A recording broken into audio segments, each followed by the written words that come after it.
Rising signs are the most important part of your birth chart.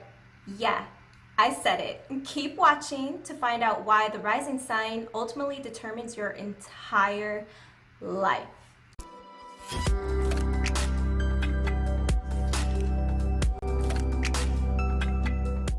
Hola my beautiful lotus flowers, welcome back to my channel, and if you are new here, thank you so much for being here. I appreciate it so much. If you're into nerding out on everything astrology, spirituality, and fantasy, this is the community for you. Although you've probably heard of rising signs before, most of society tends to overlook them these days because of the sun sign being the most popular sign that we know of. But your rising sign is actually much more important than your sun sign.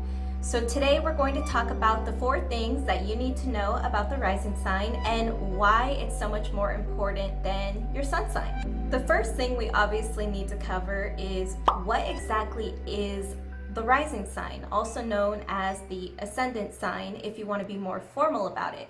So when I say rising or ascendant throughout this video, they're interchangeable. They mean the same thing. It's whichever one you prefer to say or refer to. The rising sign is determined by the constellation the sun was rising through in the east at the time that we were born. So for example, I was born at about 9:36 a.m. And so at that time that I was born, at that very minute that I was born, the sun was rising through the Taurus constellation in the east at the moment that I was born. This is why your time of birth is so vital to know in order to know your rising sign. You can't really guesstimate your time, because if you do this, it's very possible that the rising sign has already changed if you are even like a half an hour off, because the rising constellation changes approximately every 2 hours as the sun keeps rising over the eastern horizon. And it's actually determined if you look at your birth chart, and I'll insert mine right here and point to what I'm talking about. So if you refer to the birth chart, you can see your rising sign physically on the birth chart because it's determined by whichever zodiac sign is on the cusp of your first house. The cusp is the line that marks the end of the 12th house and the beginning of the first house. In a previous video, I'll go ahead and leave the thumbnail right here, and the link will be in the description if you'd like to watch it.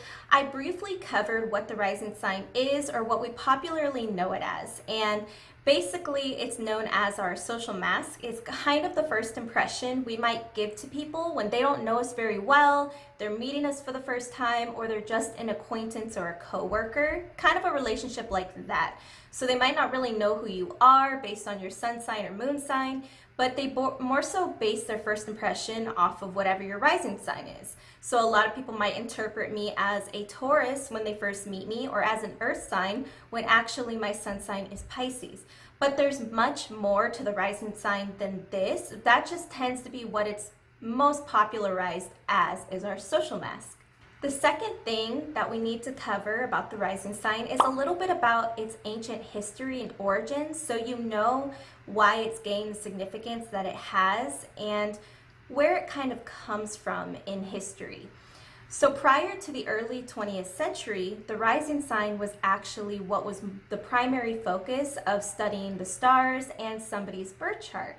But it was in the early 20th century, approximately, when sun sign astrology started to take over, and the rising sign was kind of forgotten by society in general. It actually starts with the Egyptians. I know the Egyptians are like so beyond their time, I swear. So it starts back in the Egyptian society, where they started to actually track the rising and descending celestial bodies, because they started to notice patterns where when one certain celestial body was coming over the horizon, that would be when the Nile would flood every year. So they started to notice these various observations and these patterns of how the stars rising or descending would affect the events that are happening here on Earth. The overall understanding that they gained from these observations year after year led them to create a solid belief that what is happening in the stars definitely affects what's happening on Earth, but not only that, that tracking the rising degrees of certain celestial bodies can help them plan their year, understand why certain things are happening throughout the year. And that's really what started to make the rising celestial bodies be so focused on by ancient societies. So this is essentially how tracking rising degree celestial bodies became a huge part of horoscope astrology and mapping astrological events. Tying into the history of the ascendant sign, we also have some ancient symbolism.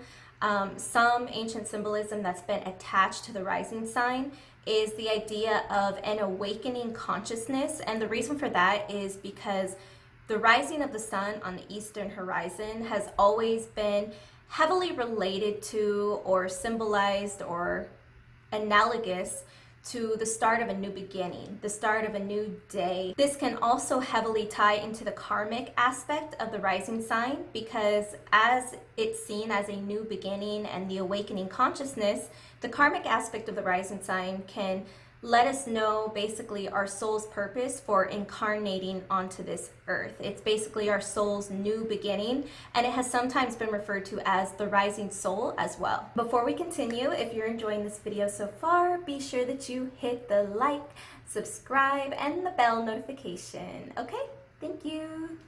The third very important thing that you need to know about the rising sign is how it determines the ultimate course of your entire life. And that's not an exaggeration. It really does.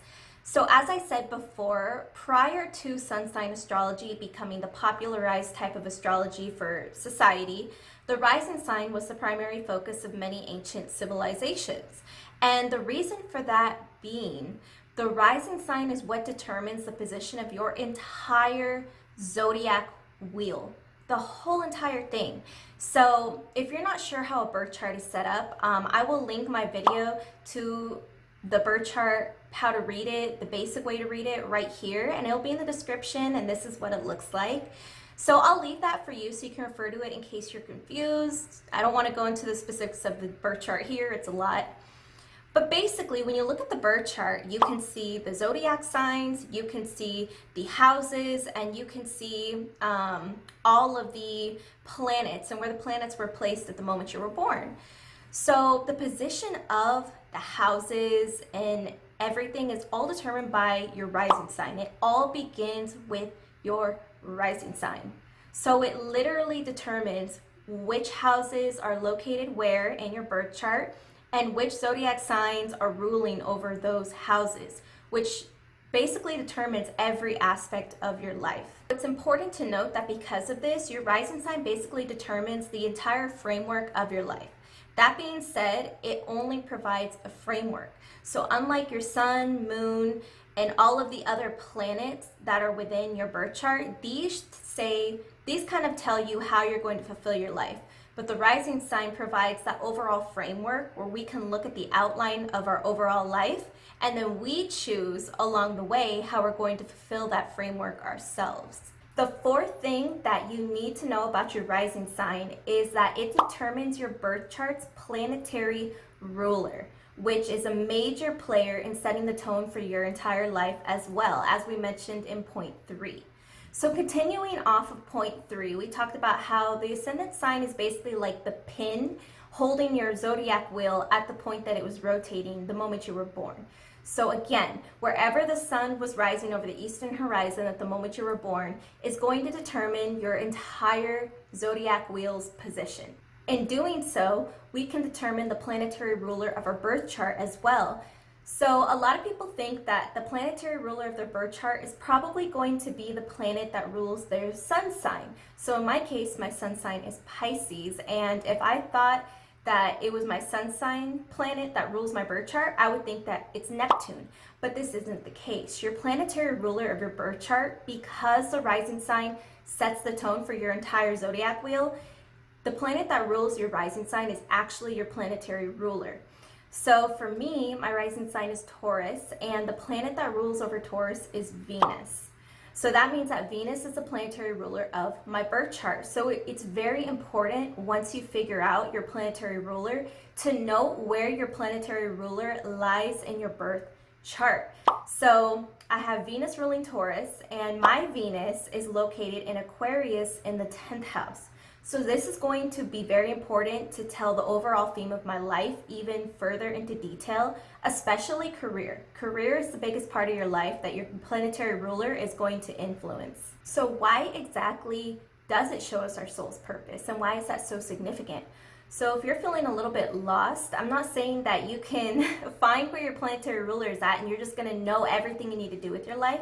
But again, it helps provide the framework of the overall theme and basically what your soul needs to do or wants to do on this planet in this physical realm. So for example, like I was saying, my Venus, my planetary ruler, is located in Aquarius in the 10th house. So the 10th house is a house of social status, and that house is ruled by Capricorn and the planet Saturn.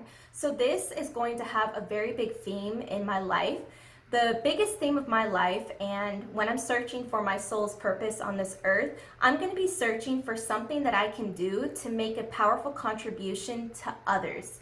So this Venus, Aquarius, and 10th house energy will all combine to basically make me have a very strong desire and a need to do something where I'm spreading love, positivity, and peace to a large group of people. So in this way, even though I don't know exactly how I'm going to get there, I can determine the what I'm trying to get to. Does that make sense? I hope that makes sense. I really thought like I was so smart typing that down. I'm like, yeah, finding your planetary ruler's position is the what, and then everything else is the how.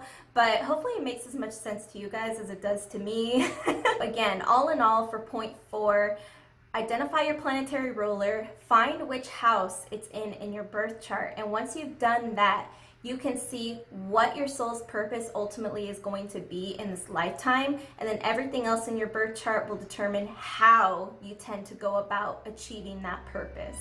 As you can see, your rising sign is no joke. It's seriously so important. If you discovered what your rising sign and your planetary ruler are because of this video, leave a comment below telling me what's your rising sign and which planetary ruler rules your birth chart. I really want to know. I love knowing that type of stuff. I really hope you enjoyed this video, and if you want more astrology, spirituality, and fantasy, be sure to go to the LaBlue Lotus Facebook community. It will be linked in the description down below if you're interested. And be sure that you watch these other videos that I'm leaving right here for you, because they will help you understand so much more about the basics of astrology. I swear I make it easy for you. And have a wonderful day. It was so nice to see y'all again. And thank you so much for being here. I'll see you in the next video. Adios.